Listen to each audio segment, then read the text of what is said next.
Well, good afternoon. It's a great pleasure to be here and introducing this wonderful new series, The Architecture of Place, collaboration between the ICAA, INTBAU, and the Prince's Foundation. This series of talks is a collaboration between these three organizations and focuses on the built environment and its impact on the health of individuals, communities, and the planet. Established and emerging voices will speak on their work to create a better built future, something we can all look forward to. It is my great pleasure to introduce the fifth lecture in the series, The Architecture of Place. This afternoon's lecture is entitled Planning for Rapid Urbanization, with Peter Oborn, Ben Bolgar, and Haja Halimah Lukay. The world's urban population is projected to almost double over the next 50 years. And if current settlement trends persist, this would mean a tripling of the urban landmass. Half of that growth is projected in secondary cities across Commonwealth countries, with much of it likely to be unplanned. Peter Oborn will present on new research from the Commonwealth Association of Architects, exposing how areas of the world that are growing most rapidly often lack any professional built environment resources. Ben Bolgar from the Prince's Foundation will then present a new mayor's toolkit designed to assist with planning for rapid urbanization in places where professional planning resources are scarce.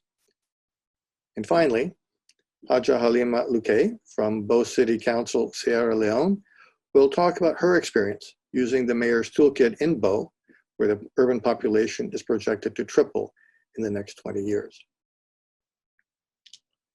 Peter Oborn is a chartered architect and strategic client advisor with considerable experience of working internationally, particularly in the Middle East, in Bahrain, Oman, Qatar, and the UAE.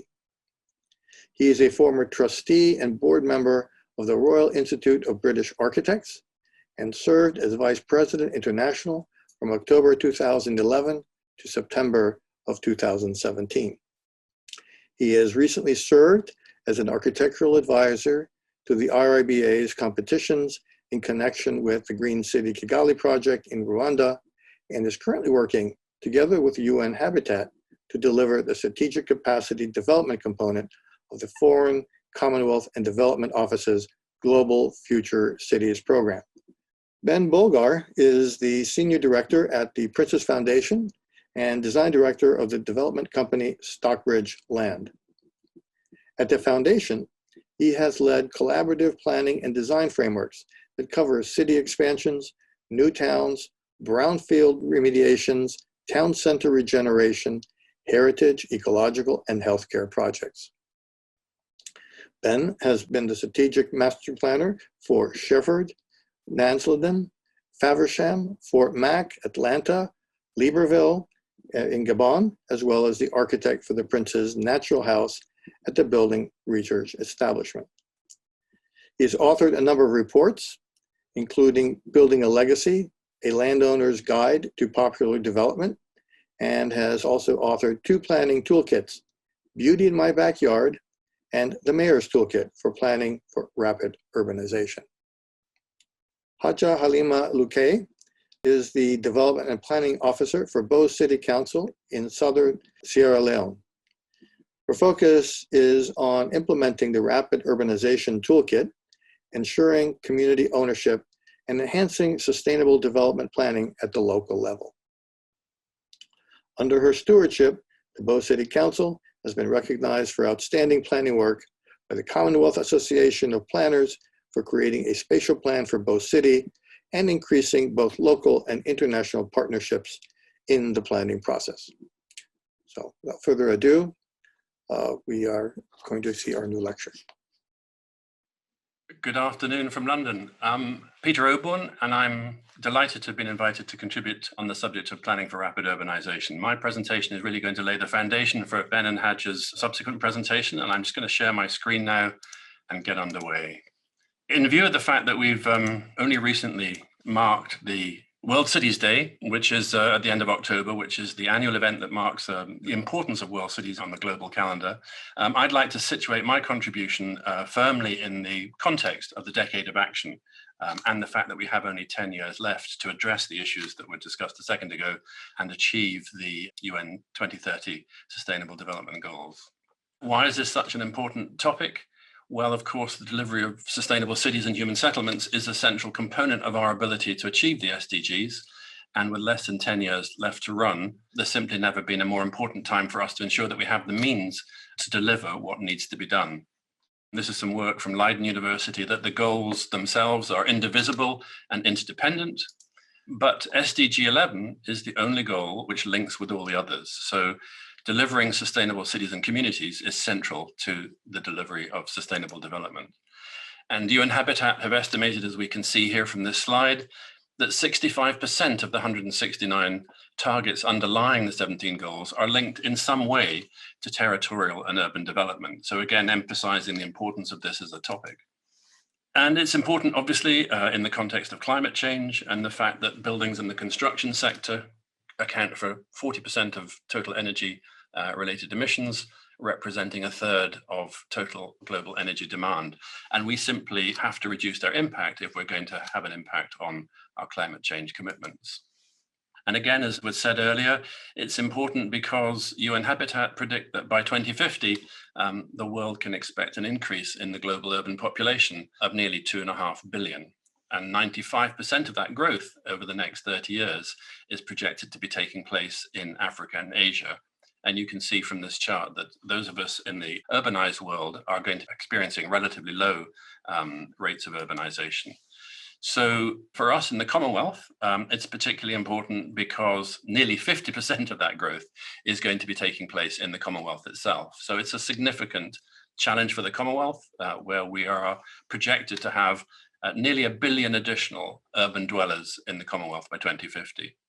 And again, as was said earlier, most of that growth is actually going to be taking place in secondary cities. And I would just acknowledge here the work done by New York University Marin Institute of Urban Management, who provided these figures for us in terms of the number of Commonwealth cities by size. And you can see here that roughly 50% of the urban population in the Commonwealth live in the 184 largest cities, but the remaining 50% live in over 3,500 secondary cities, which to a large extent are neglected in many of the discussions that we have about urbanization.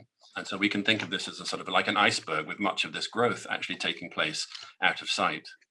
And the scale of the growth that we're talking about is really quite extraordinary. This is a slide with statistics from the International Energy Agency, in which you can see the predicted floor space additions in the world by 2060. And you only have to look at the amount of blue on the right and compare it with the orange on the left to see that we're projected to build more in the future than we have at all times in the past, particularly on the African continent.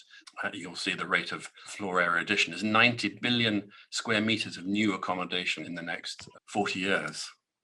And it's important because much of this growth is going to be taking place in countries which are vulnerable to climate change impacts. Again, on this diagram, you can see in orange and in red, those countries in Asia and Africa, which are most vulnerable to climate change impacts. So we have this combination of rapid growth and vulnerability.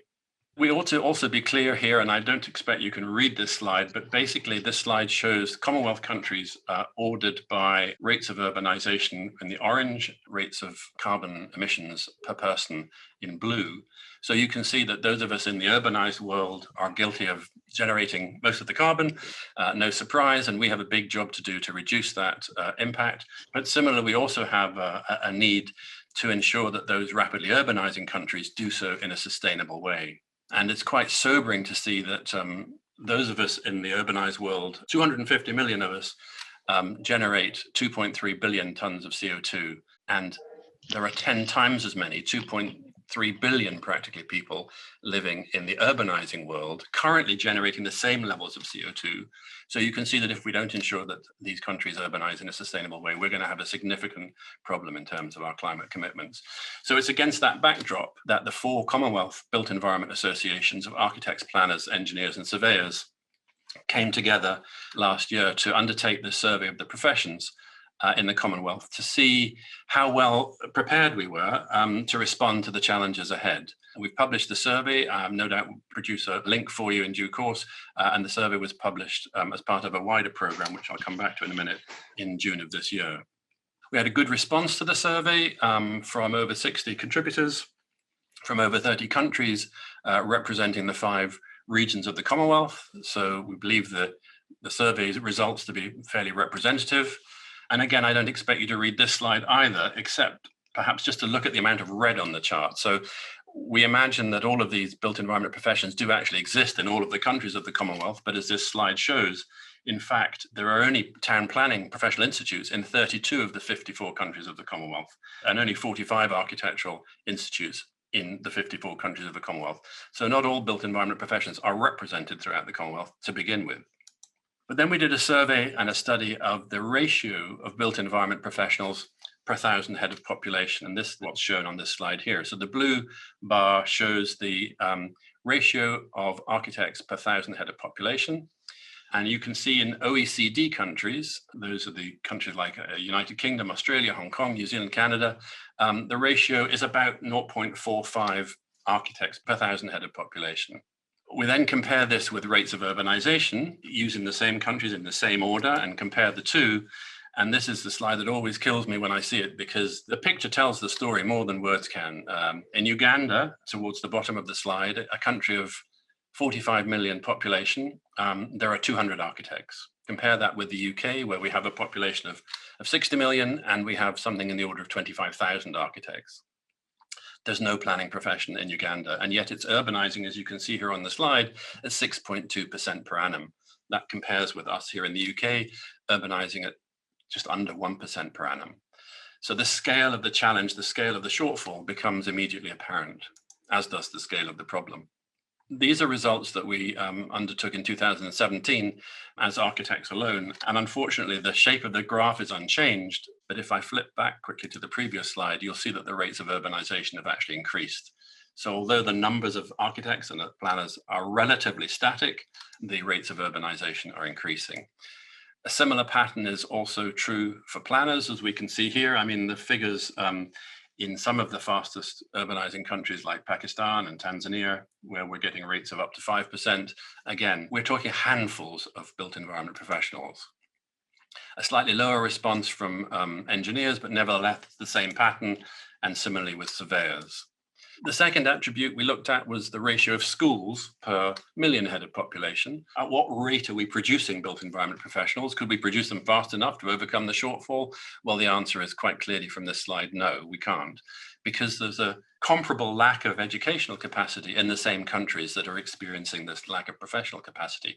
So this is a problem that is only going to get worse, not better, unless we do something about it. And this is where Ben's and Haja's presentation will feed in a minute. As professionals, we're also interested to understand the caliber and the quality of the professionals that we're talking about. One measure of that perhaps might be continuing professional development. And we were quite shocked to find, but perhaps not surprised to find, that around 40% of respondents, architects and planners, institutes don't require any form of mandatory continuing professional development. So if you think about the small number of professionals that exist, the workload that they must be carrying, the knowledge that they're having to deal with to cater for climate change and rapid urbanization, you can see, I think, immediately that we have a big problem. And then the third main finding from our survey related to built environment policy, a slightly more subjective response to this, but we asked our respondents to tell us what they thought about their national planning policy and their national building code. And you can see here that 30% of our respondents told us that their planning policy wasn't fit for purpose. 60% said even if it was fit for purpose, it wasn't being implemented effectively. And there's a similar story there on the right with building code. 45% told us that their building code isn't fit for purpose, and 70% said it wasn't being implemented effectively. The significance of that, when you look at the next slide, again, think about climate change, think about the rates of urbanization, think about the growth that's being projected in Africa, and look at that chart there with the gray on the continent of Africa. This is a chart telling us in which countries is there a mandatory energy code, And you can see here that on virtually the whole of the African continent, there's only a handful of countries that have a mandatory energy code. So again, this conflation of lack of policy, lack of educational capacity, lack of professional capacity, set against the backdrop of climate change, rapid urbanization, the centrality of SDG 11, you can see we have a serious problem on our hands. We looked in a little bit more detail at some of the other kind of strategies that you would expect to find, many of which we didn't. And we asked our respondents what they felt were the main challenges facing the built environment in their country. I don't need to read the slide. You can see what their main issues were. Again, perhaps unsurprising, but how do we deal with issues of this magnitude with the resource that we have unless we do something different? And what were the main challenges for the profession? Again, I think this really speaks to public procurement processes, lack of policies and plans, and interestingly, the impact of foreign consultants and contractors. That's us. So what role do we have to play in helping to deal with these issues? And to what extent are we contributing to the problem? And then finally on education, not enough places of learning, not enough skilled and qualified teaching staff, outdated curriculum. And again, I would invite us to reflect on our own curriculum standards and whether they are fit for purpose in terms of the future we face. And a general lack of alignment with the SDGs, I think, which is also very important. So these were the three key findings of our survey: this critical lack of capacity in a number of Commonwealth countries, which are urbanizing so rapidly, this lack of educational and institutional capacity to grow the profession fast enough, and this perceived weakness in built environment policy. Not a great place from which to start the decade of action. And I guess these findings need to be seen in the context of the results of the most recent report from the UN Sustainable Solutions Network, which undertakes an annual review each year of countries' progress towards achievement of the SDGs. Look here at the results for the most recent study from 2019. And again, you can see clearly from the slides that there are challenges remaining in 10 Commonwealth countries, significant challenges in 13, and major challenges in 12. So that adds up to 35, and there are 54 Commonwealth countries. So you can see that there is a considerable challenge still remaining. But more worrying still, perhaps, is when one looks back at the results of 2017 and sees how far we've come in that 2-year period. We can see here that it's unchanged in 23 countries, improving in only 2, but perhaps more worryingly, actually worsening in 10 countries. So again, I said I was going to situate this presentation in the context of the decade of action. We appear to be moving backwards when we should be moving forward. So what are we going to do differently going forwards in order to address these issues? And how are we going to move from the situation which is faced in so many Commonwealth countries and other countries around the world of unplanned settlement and all the issues that creates in terms of health and well-being, economic prosperity or the lack of, and environmental degradation? How are we going to address that, and how are we going to prevent poorly planned settlements and work towards the well-planned settlements that we all want and aspire to? As my presentation draws to an end, this is the topic which has brought a number of us together in the Commonwealth. So recognizing the importance of these issues with the support of the Rwandan government, who will be the next chair in office in the Commonwealth, with the support of His Royal Highness, and together with the Association of Commonwealth Universities, the Commonwealth Association of Planners, the Commonwealth Local Government Forum, we've come together to issue a call to action to heads of government when they meet in Rwanda in June of next year, in an attempt to encourage them to recognize the importance of sustainable urbanization and to engage with the challenge that is being faced in the Commonwealth by encouraging us all to work in a much more integrated and interdisciplinary manner to bring innovative solutions to bear on the challenges that we face. And this is the venue of the Commonwealth Heads of Government meeting, which will be taking place in June next year. And we hope very much that we will be able to mobilize the Commonwealth to engage with these challenges, at which point I will end my presentation. And I believe Ben is now going to say something about the way in which we're starting to respond to some of these challenges. Good afternoon, everyone, and thank you very much, Peter, for that somewhat sobering presentation. But I think it's important not to bury our heads in the sand, because this is real. Just to reiterate the point, really, the Prince of Wales often refers to the triple threat. Well, we now seem to have a fourth threat. So rapid urbanisation, climate change, natural resource depletion, And now we're seeing perhaps an offshoot of that in terms of the rise of pandemics as man burrows their way into the natural environment. These things are not in the right direction. All of these things are compounding. And so we tend to hear of these issues, plastics in the ocean, water quality, climate change, temperature increases, global heating, as I think it's now called. And we think of these things, but we don't really look at them often in a compounding influence. We don't often realize that together they accelerate far more rapidly. So I'm briefly going to talk about rapid urbanization, what we believe we can learn from organic and both planned cities over the last millennia. I'm going to refer to the main part of this talk is really to do with bare bones rapid planning. That's to try and meet the challenges with something that's more rapid than the phenomenon of growth. And then I'm going to hand over to Haja to talk about our experience with her and her colleagues in Bo, a secondary city, the largest secondary city in Sierra Leone.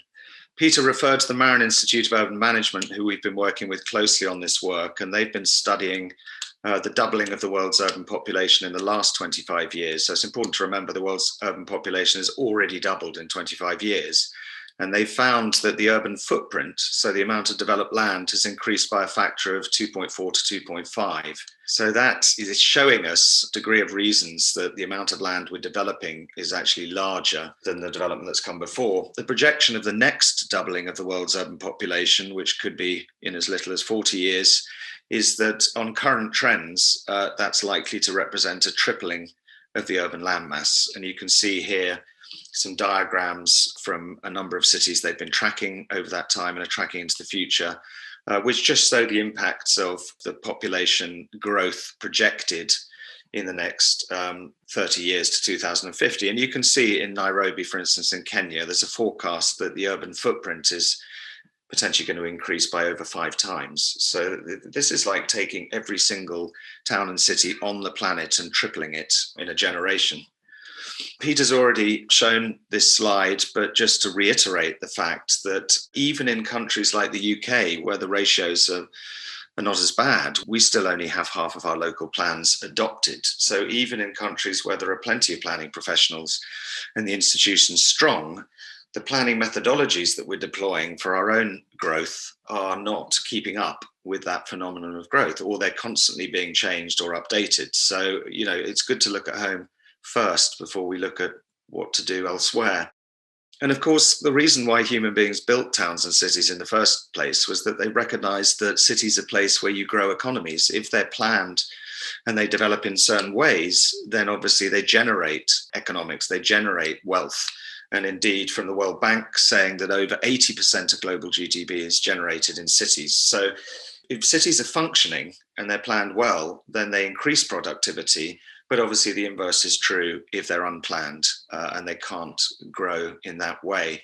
Some of you may have seen these cartoons from Leon on the left, but it's worth reminding ourselves, certainly something that we try and use as a planning rule of thumb is that if you look at the top, before we had cheap energy, people organized themselves in settlements that had boundaries and dimensions related to muscle power, so that we were able, largely speaking, to walk to our daily needs because we had to, within a relatively small distance. What we've experienced with the internal combustion engine and cheap fuel is a vertical and horizontal overexpansion. And so we've seen the sort of hollowing out of city centres and town centre cores, and the rise of suburbia, of course, is incredibly inefficient and a huge generator. When you consider that over 50% of carbon emissions are generated by movement and buildings, then how we plan and arrange our buildings and design our building is the lion's share of the issues that we face. And so we believe that the sensible way to plan is through a series of duplication. We duplicate these urban villages, these walkable neighbourhoods, to make things more efficient. This was a very good report, if you haven't seen it, done a few years ago now by UN Habitat, called Planned City Extension. And this looked over the last couple of 100 years at a number of city expansions that were actually planned by engineers, surveyors, who were setting out relatively crude in many ways, but highly effective streets, squares, and spaces for buildings. And there's a lot that can be learned, obviously, by looking at planned settlements and how they functioned over a long period of time. The important quote really from this report, which I want to sort of dwell on for a little bit, is this idea that the process should be planned for the long term. It should provide the spine, the matrix, the pattern of how the city will expand. Of course, over time, cities change, the economic activities will change, social needs will shape urban land uses. Just with the pandemic, we're beginning to look at the patterns of land use, but not the basic pattern, which often stays for hundreds, if not thousands of years. So what we need to do, and what local authorities need to do all over the world, is to lay down the correct spine and the matrix, that essential pattern, and defend and protect it as the repository of political legitimacy and the rule of law. So this is something where we're stripping back to the essential elements of towns and cities and seeing what it is that we must actually try and defend if we can only do one or two things. Again, just looking on the right, the cartoon from Leon, which I think says things very elegantly. We've also lost, with the advent of cheap energy, we've lost the understanding of the way nature herself works, and the way when we were more in tune perhaps with nature, we actually responded to things. So we responded to our climates, our altitudes, our soils, by creating building types that were fit for purpose and fit for that place. So again, you can see on the top of the cartoon, you can tell when you've got alpine conditions or desert conditions and certain climates, climatic responses. We then seem to have a one size fits all. And with the advent of the modern movement, often highly unresponsive, as it was as if we could just deal with things through heating, cooling, energy systems and technology, rather than actually trying to do the basic passive things well first. And of course, looking at nature herself, just taking the human species, the beauty of nature is that it divides into species. We're all incredibly similar in terms of having two eyes, a nose, a mouth, but then there's males, females, there's different cultures across the world, and we're all very, very different. So we're not cloned. And this is what makes things beautiful, celebrating those differences and those diversities, but understanding the commonality between us all. And again, the built environment isn't so different. So I'm going to look at these three basic elements before we move on to the case study. What I'm calling the spine, thinking of the human body, that armature, which we think of in urban terms as the street. We see this as more or less universal. Streets are incredibly simple. They follow very similar rules. Even widths of streets can be similar, but they flex a little bit, let's say. The matrix and the block that divides public and private space, again, is fairly universal, but we see regional differences, particularly in terms of where you want people to walk more efficiently. Block sizes get smaller.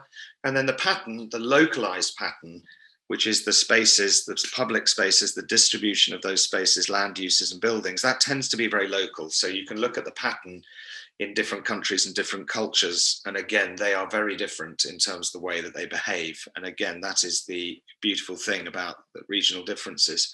So again, just to illustrate that, I'm sure most of you will be familiar with, this is plans where you see a hierarchy, primary, secondary, tertiary streets, depending on where they sit within the network.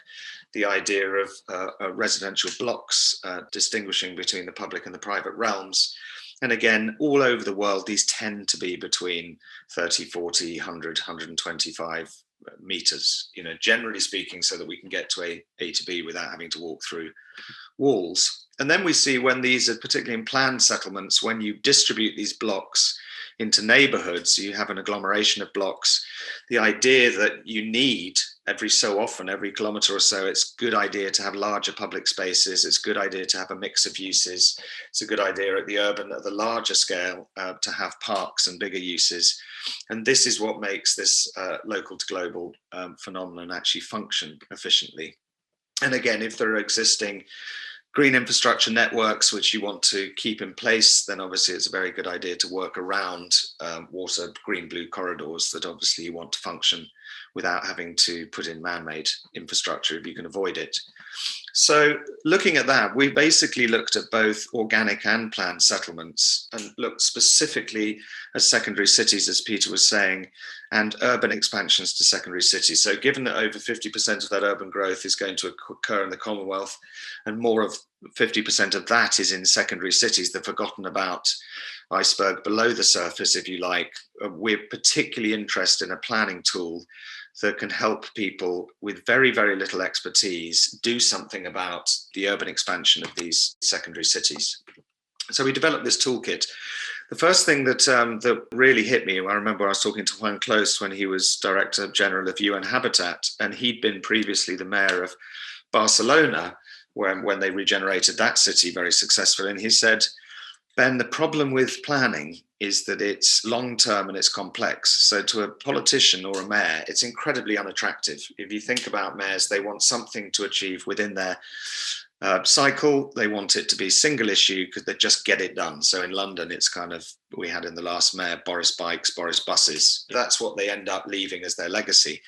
So we thought to ourselves, right, we've got to break this down so that if we can talk about rapid planning and doing something quickly, and it has a massive difference, then perhaps we can actually move it up the political spectrum and make it a political priority. So I think if we keep talking as architects and urbanists about complexity, complicated plans, master plans, we'll never get politicians really to act on it. So that's the first issue that we faced. And so creating very quickly, bringing the stakeholders together and writing a charter for the rapidly growing city, which brings everybody together and says, this matters, this is important, it has a huge impact on health and prosperity, and we need to do something about it in the next year.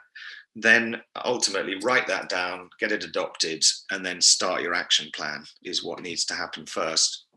Then there's the spatial planning bit of it, when you've got the political commitment, and that really is about looking at the amount of land you need to cope with the projections of growth. The Marin Institute publish projections of growth across the world, so it's possible to estimate what those are. You need to then look at where the city is likely to grow, often through the arterials or along the arterial networks. You then take those different areas and break that down into walkable neighborhood structures, then drill into the neighborhood quarters and protect the basic thoroughfares. And then once you've done that, move into those neighborhoods and start to build demonstration projects. So this, again, is the sort of 3 to 4 step process. Also, of course, in certain countries to dealing with mandating densities, it's often not the case in informal settlements. So if all you can do is protect thoroughfares and boundaries, it's a good idea to have some rules of thumb to encourage higher to medium to lower densities. So obviously towards the edge of the city, in one of those walkable neighborhoods, you might have 2,000 people. Closer to the city centre, it might go up as high as 10,000 people, but there's a broad range that one might aspire to in terms of the building typologies that allow for certain densities, if again, that's something you can control. And again, within the walkable neighborhood and within the quarter, once you've protected those primary routes and those boundaries and the public sites, then perhaps you can start putting in secondary block structures, secondary spaces, so that again, you can start to shape those neighborhoods. But again, that's very much after you've done the main thoroughfares.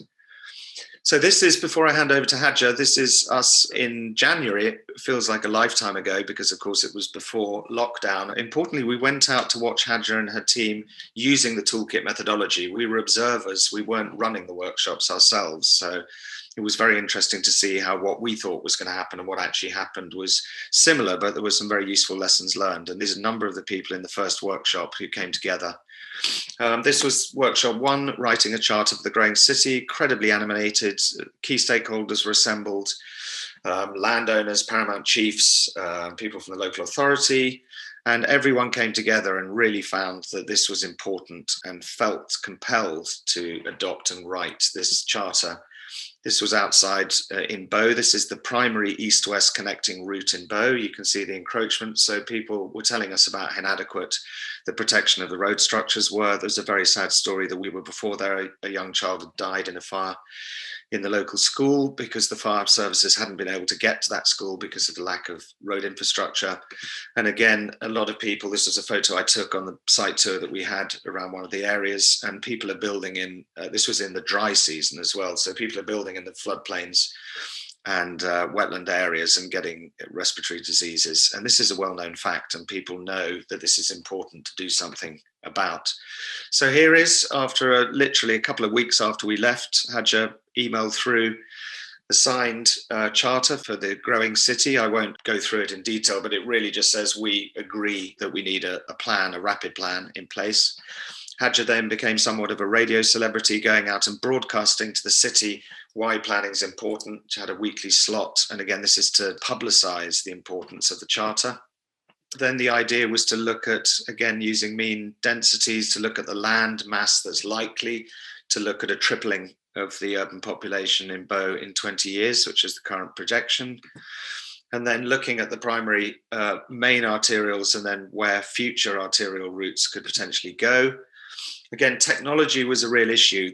Getting Wi-Fi signals and getting things that we might take for granted in the UK or the US was either expensive, data was expensive, or it was difficult to get the machinery. So here we found it highly effective to project onto lots of flip charts on the wall the areas we were looking at with a projector, and then tape it down, make sure it's solid. And then, of course, when you turn the projector off, you can see we've mapped out, or they've mapped out, the key routes, the wetland areas and boundaries. You can see the walkable neighbourhoods, identifying where the local centres are.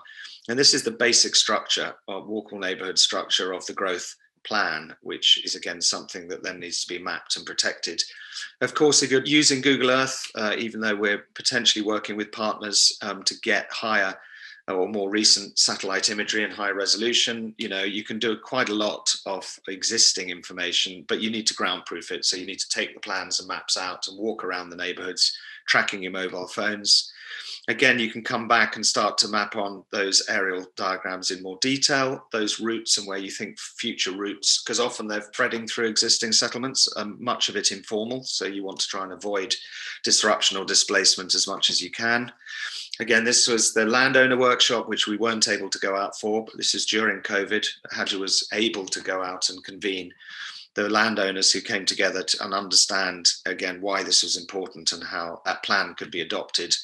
And here is the plan, the rough one on the top left and the adopted plan on the right. You can see it's signed by all the key stakeholders and landowners and chiefs and local government, saying these are the routes, the key site areas, the school sites that we need to protect and go about that. And then literally this has all happened from a standing start to planting 750 trees in the first neighborhood to protect those routes. That happened within 7 months. So it's extremely rapid. And here's Haja on the top left with 3 ministers from the central government, Minister of Local Government, came down with the local community who'd all been part of this. I should add that there was a lot of front-end democracy, local landowners, local people coming out into the areas. And trees were planted to demarcate the boundaries, the thoroughfares, etc.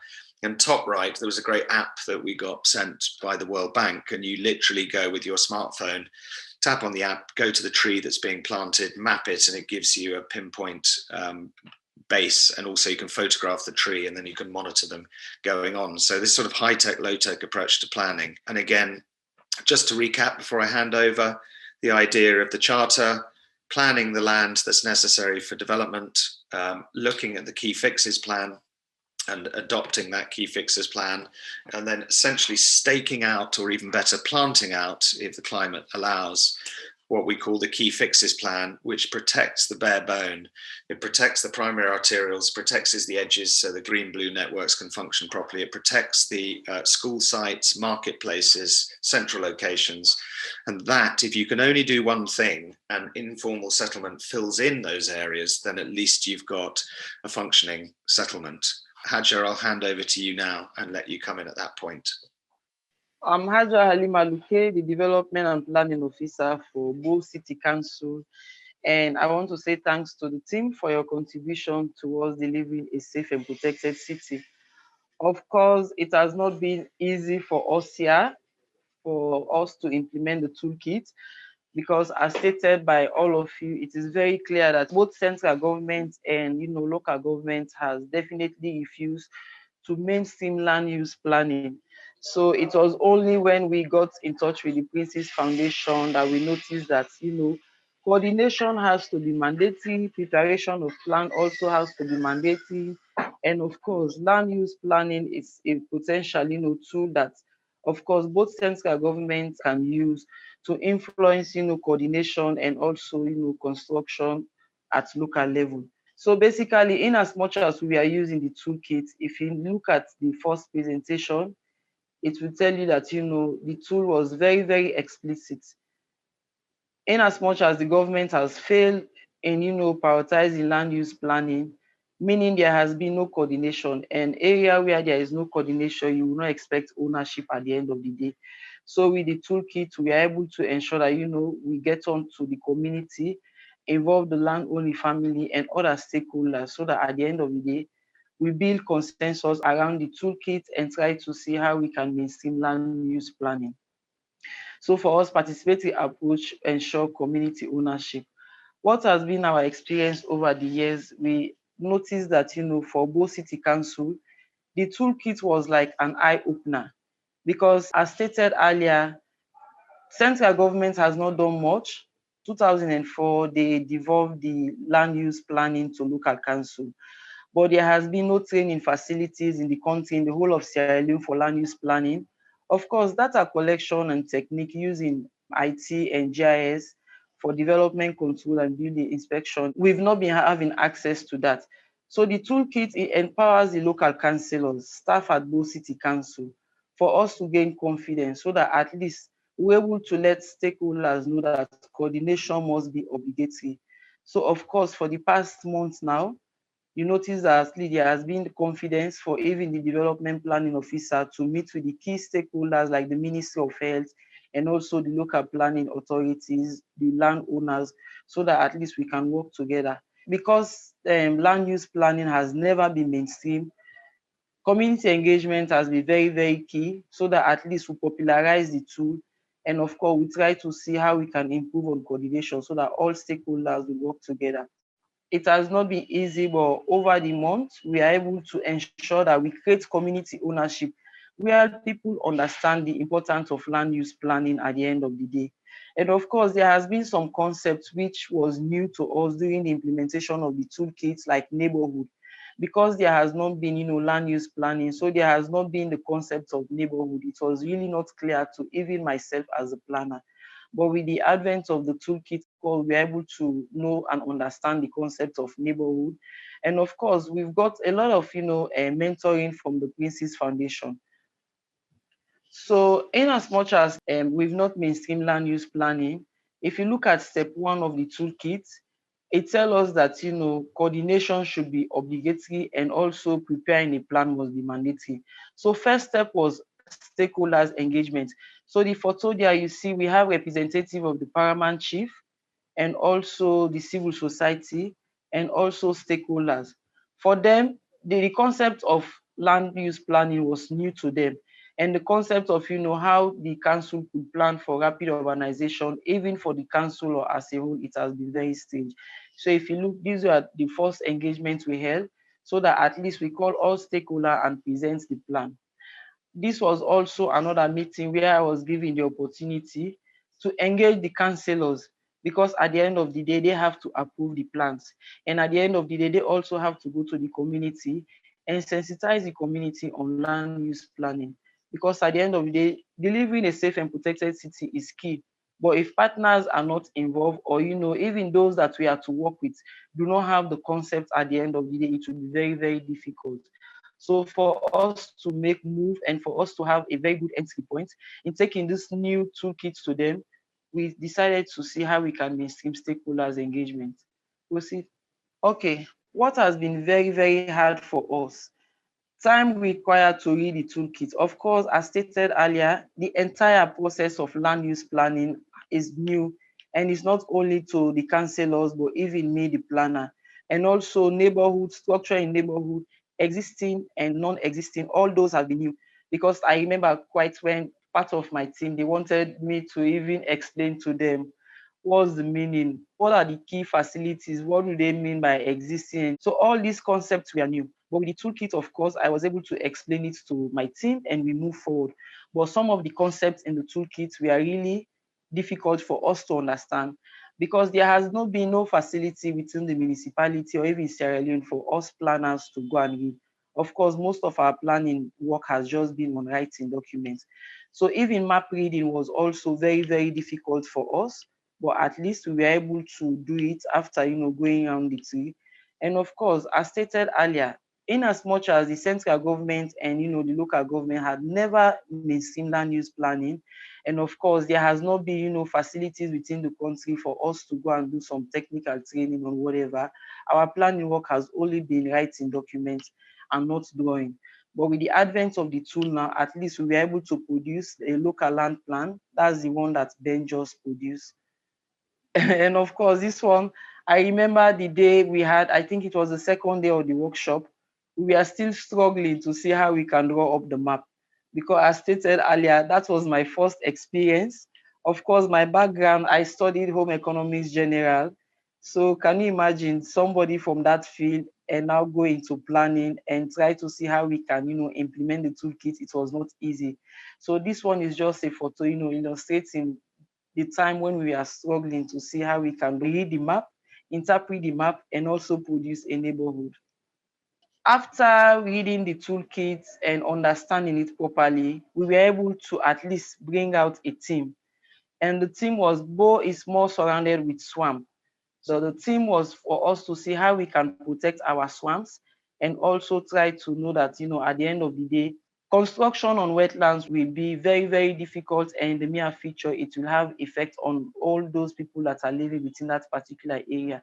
So if you look at this picture, this was the area that we identified that, for the next 10 years or the next 15 years, this will be new area that currently there is a rapid urbanization growth there.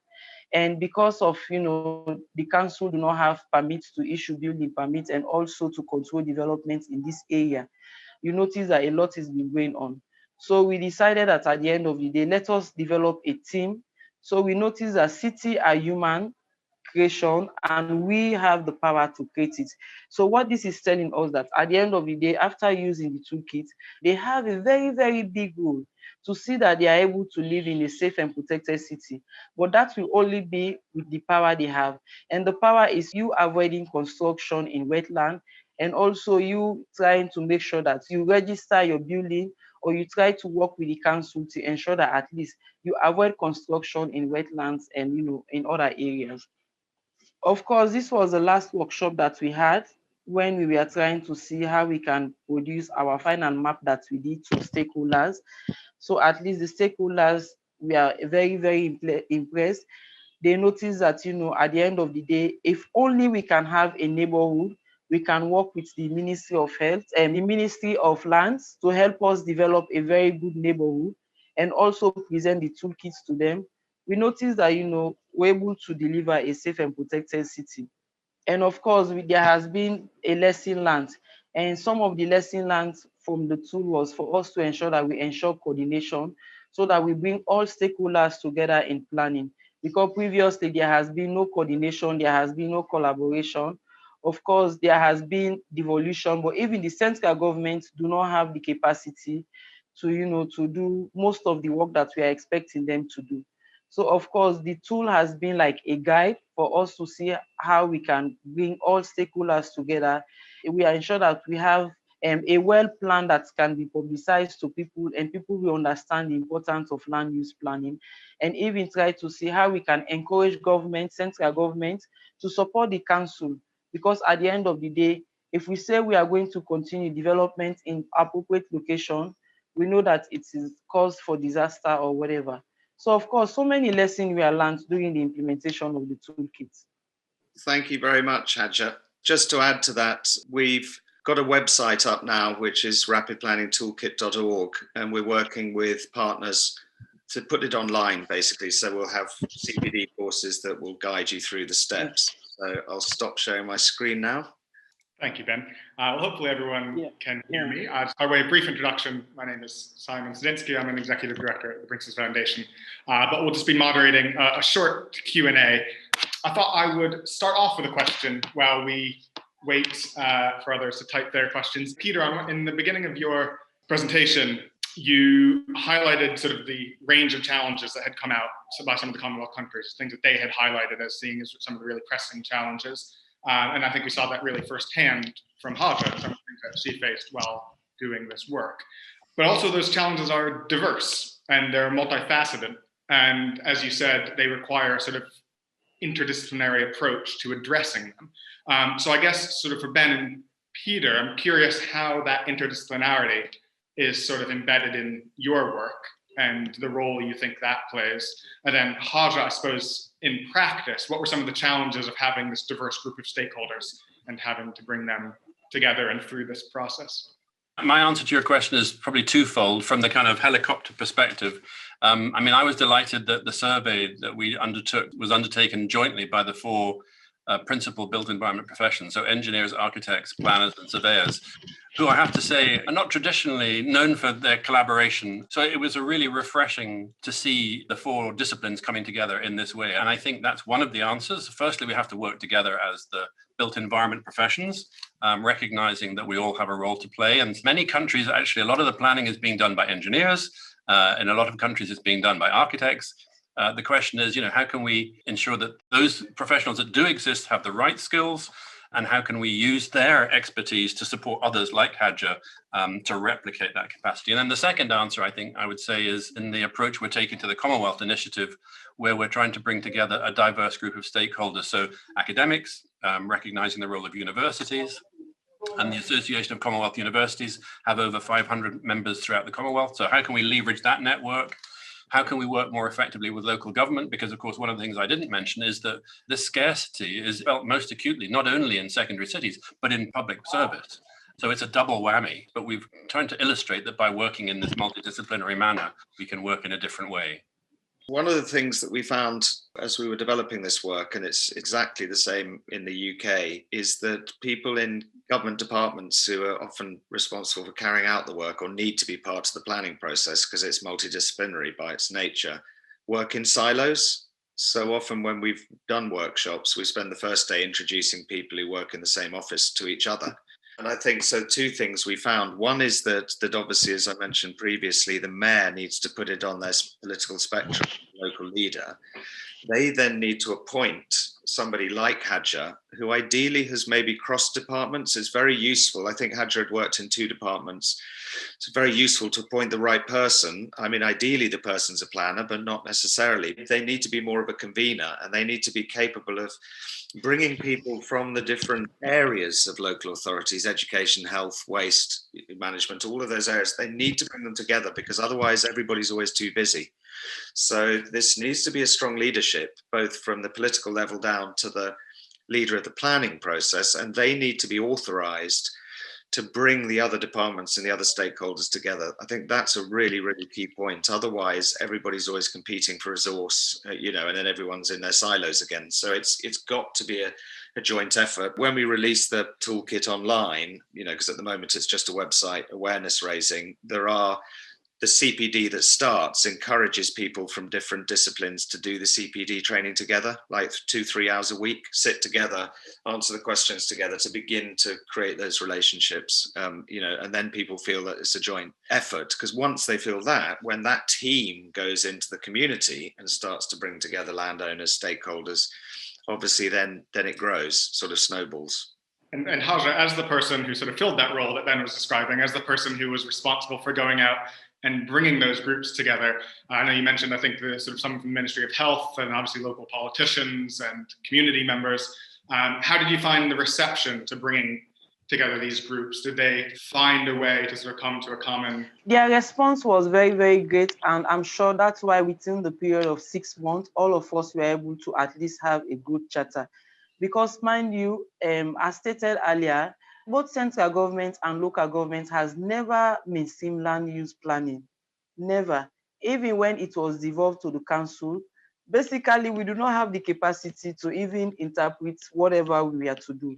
So when we explain the concept to them that, look, at the end of the day, for the landowners, your land will be very, very valid. So it's like just persuade them, let them know the importance of land use planning. Because if we can have a neighborhood that is well constructed, that is well designed, that is well planned, you notice that your land will have more value. And that is for the landowning family.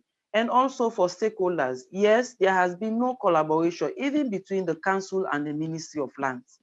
Why? Because if you look at my development plan, there is nothing down on development control. So that was very, very clear.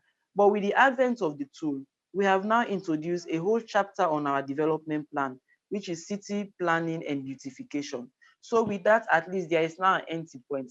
And with the toolkit also, it also lists the stakeholders. It was a guide to me this toolkit was able to list the type of stakeholders that I need.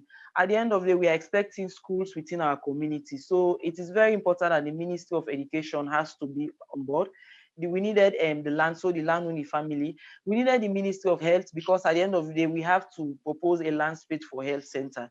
So it's like, for me, it was very, very easy, because the tool guide me as to who are the stakeholders that should be involved. Like, for example, when we started earlier, the Environmental Protection Agency was not part of it. But how can you continue with land use planning when you do not contact the Environmental Protection Agency at the end of the day? Because they have to also, give some technical support. So really, it was easy for me, because the tool provide the list of stakeholders that should be involved. And of course, at which step they should be involved, because mind you, we have 3 stages of the toolkit. Step 1 of the toolkit was very, very explicit to me. And when you go down to step 2 again, it also lists the list of stakeholders that are needed. So for me, it was very easy, and I was able to persuade them, because at the end of the day, they see the importance of land use planning. And I think actually that leads really nicely into one of the questions in the Q&A, which was, how did you actually go about the process of creating the neighborhoods in Bo? Was it a process of selecting a unit of measurement, sort of within the toolkit or within your process? How did you actually go about defining what the neighborhood would be? It was not easy initially, because I never knew that when they say neighborhood, it comprises of maybe the distance between a particular area within 500 meters radius or so, that people will have access to woods, that people will have access to health facility. A neighborhood shows that, people will have access to a basic facility, so that people will not walk for a very long distance to access a particular facility. So as stated, it was not easy. So how I was able to know, I have to go and read the toolkit again, and consulted Katrina to explain to me, when you say neighborhood, what comprises of neighborhood, or how many meters. So it was not easy. Until now, I'm still going through the toolkit. Interesting. And Ben, I don't know if you wanted to touch on that. And I think also there's another question that maybe you could touch on at the same time, which is the duplication method that you mentioned, whether you could extrapolate on that. Just on the location, it's always a messy process. It happened that one of the areas, so perhaps like a lot of cities, the northwestern arterial route that we ended up sort of close to is the one to Freetown, to the capital. So a lot of growth, tends to get settled on the busiest streets. You see that sort of growth being sucked into those movement corridors. So what we noticed in the northwestern district, which is where we started planning, and it was really asking Haja, where do you think the best place to start is? That was the one that seemed to be facing the most impact. So there were sensitive lands that were actually protected, that were being deforestation, clearing, which is typical with development. And these sensitive areas were being cleared for growth. So through their discussions with stakeholders, really, it was decided that out of all the areas in the city that seemed to be urgent to get ahead of, that the northwestern area, because of its proximity, because of its sensitivity, and because it was on that arterial facing perhaps the most pressure, if you like, for growth, seemed the obvious place to start. So yes, that's the idea, that rather than just growing with a single land use zoned type, you create a series of walkable neighborhoods. So from center to edge being walkable, so 400 to 700 meters with diameter of a kilometer to a kilometer and a half from that area, and that you try and therefore have every kilometer and a bit a local center, and that those local centers are connected by arterial routes. So again, if you plan in that way, and then sometimes those neighborhoods will amalgamate and they'll come together. If there's no strong green-blue corridor, they can converge and coalesce. But obviously, if a small blue-green corridor, it's quite nice to allow those neighborhoods to breathe, to have some space from one neighborhood to the other. So yeah, the duplication method really is similar to the way the cells in the body divide. We don't just get bigger and bigger and bigger. We actually, reproduce, and the cells reproduce. It's this idea of self-similar reproduction. One question was asking about sort of what lessons can England learn from sort of the really incredible work that Haja is doing. And I think particularly having been one of the first to do it in this way, I think a lot of knowledge to be gained. And and how that can be used to build a supply of homes in England that's done in a more sustainable manner. But I think I would maybe expand on that a little bit. The question is to sort of say, how do we embed knowledge exchange within this process? Because it seems so vital, particularly in places where whether you have limited professional resource or a lot of professional resource, there remain a lot of outstanding challenges. And while a lot of those are unique to certain areas in some ways, how do you sort of capture and exchange knowledge, I suppose, in the broad level, but then also to get to the question, are there lessons that can be learned from what Haja is doing that can be deployed back closer to home? My interest is more in international than in domestic planning, I have to say. But I don't know anything about the American planning system, and I don't know how much your audience knows about the planning system here in the UK. As Ben says, it's in a constant state of flux, and it's in a current state of flux at the moment. But it does primarily, and Ben will correct me if I'm wrong, is based upon something called National Planning Policy Framework. And the National Planning Policy Framework is basically a strategic document that sets out some very high-level principles of planning, and then passes responsibility for local planning down to local authorities, who are then empowered and indeed required to produce local development plans. But there is another level below that, which is the neighborhood plan. And that, I think, is the level at which the kind of engagement that we're seeing here could be encouraged more widely. And we also have a group here called the Design Council, who help to facilitate local design reviews, very much geared around capacity development, a bit like the toolkit is aiming to do, by encouraging local communities to engage with the local planning process. And I see that there's a question in here about the BIMBI toolkit, which I think Ben may want to say something about. Thanks, Peter. I mean, just the two levels. The first is that when we publish the actual toolkit, because at the moment you can just see the overview. When you go onto the website, you can get an overview of it, but we're working on the detailed sections. As part of that, there are different tiers, and one of the tiers is to train the teachers. So when you do the work, you go from basic understanding almost into delivery, because we want it to be rapid. You don't want people to have to get a master's. By that stage, the city's doubled in size. We actually want people to get the basic understanding and be competent enough to go out and start delivering the toolkit.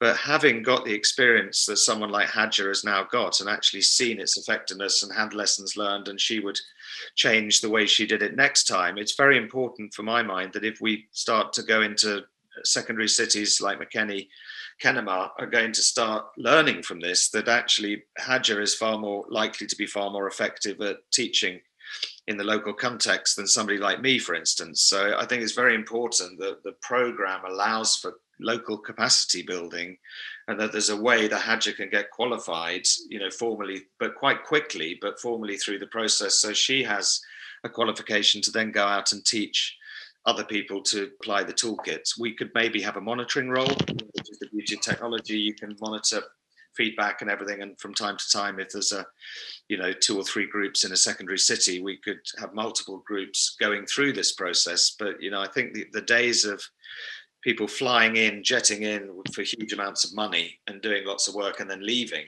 a plan that can't be implemented is exactly the wrong way to do it. What we need to be doing is finding ways to do things that are quick, straightforward. Local people get that understanding, get that knowledge. It's fit for purpose. It's fit for the skills and technologies that exist, using, as I said, the high tech and low tech. Haja was mapping out the plans with ribbons on the ground, which is highly effective. It's like surveyors used to have chains and rods. They used to map out, plans on the ground. People come out of their houses to see what's going on. So that is an incredibly good thing to be doing now, and far less abstract than sitting behind a computer screen all day. But then mapping it and mapping the pinpoints and creating that plan that needs adoption, that's far easier to take, a smartphone and stand there and click a button, and suddenly you've got a data point and a data set that you can put into a central land bank, for instance. So I'm fascinated by that. In terms of what we can earn in the UK, I think a lot, this high-tech, low-tech approach, planning's become too abstract. As Haja said in her summary, most planners still are writing policy documents which are not fit for purpose, rather than actually planning, physically planning and protecting. So I think we can learn that. And also the government in its latest white paper has a huge aspiration for what they even call rapid local plans, so that some of them get adopted. So I think the bare bones plan, just getting your framework, spatial framework, and understanding where growth is best placed, and then doing the detail later, is something we could learn in England from Haja's work in Bern. Yeah, I also want to make some comment towards that, Ben. In the area of knowledge transfer, or some of the lessons that we have to learn, for example, like for the definition of neighborhood, I was expecting that during any knowledge transfer, or if we are to improve on the toolkit, if I'm to go there to the community again, instead of me struggling to define neighborhood, it will be very good for us to have a drawing indicating what is a neighborhood at the end of the day. So if people are to learn from whatever we are doing, let us try to make sure that let the toolkit don't be in more of writing or more of drawing like your presentation just now, so that at least, like for example, if you go to a particular community, when we say a neighborhood, let it be like a drawing, so that you just present the picture of how a complete neighborhood should look like to the community people. And I'm sure when you present that, that will be very, very easy for them.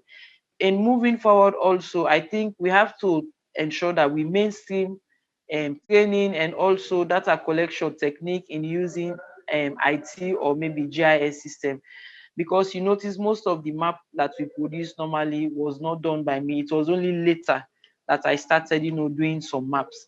So I just advise that in technology transfer or in knowledge transfer, let the toolkit be very, very easy and very, very appropriate, that it have more of drawings, that those drawings, we just interpret them to community people so that they will understand why we need land here at this particular space for future purpose, or why it is important for us to have, building like schools or health facility at a strategic point. Like, let me say, like the green parks also, they should be at the center where all community members could access it. Or let's say, like, for example, for skip location, we have to know that a skip location must be somewhere that is accessible by all community members. So maybe one lesson that we have to learn is we have to make sure that whatever we are doing, let it be in a drawing form, so that it will be very, very easy to explain to the community, because mind you, they do not even know the concept of land use planning. So if we are taking something new, so that they will not struggle like how I normally do, struggling in reading and understanding some of the concept, because I do not have no background in architectural work. I do not have no background in engineering work. I do not have no background, in those technical areas. So moving to the community, I think we have something that will symbolize whatever we are going to do. And I think that will be very, very easy so that people will understand. And Haja, I'm curious, has there been much engagement from other communities or indeed from sort of higher levels of government? There have been so many stakeholders engagements. We've even had so many with the Ministry of Lands trying to present our plans and also trying to popularize the toolkit. One thing that has been lacking is that all ministries have never mainstreamed anything on physical planning. And this is because we do not have, even both central government and even the local council, do not have the capacity to do physical planning. So if you do not have the capacity to do physical planning, there is no way we will mainstream or pay attention to land use planning at the end of the day. So it's like for the council, what we did was to present the toolkits to different stakeholders. One, the landowning family will not be afraid that, the council wants to take their land from them. But at least let them understand that the council wants to, ensure that their land have more value.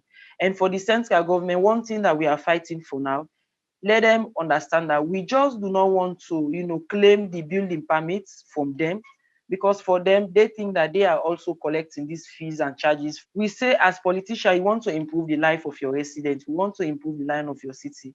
But if we allow construction to take place in wetland and then there is flooding, at the end of the day, you just have to go, what you should have done before is what you will do later at the end of the day. You don't plan.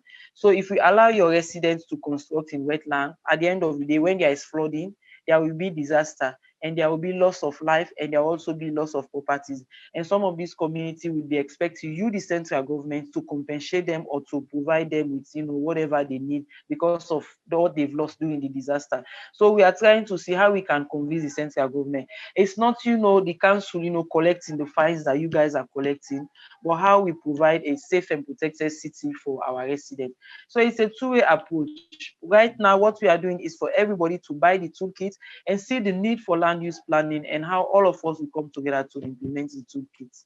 It's really interesting. I think it really captures the urgency of it as well. One final question, which I think is very related to that, which is, does the toolkit address capacity building at higher levels of government? I think Haja has touched on how that can work in practice, but I think maybe zooming out a little bit, Ben, in terms of how we look at sort of central governments and the role of sort of the top-down balancing with the bottom-up approach. And then Peter, I suppose, zooming out even further and looking at sort of the international context, putting your hat on and how that relationship works and how this can inform that work. Because like for step one, you have to, know your allies.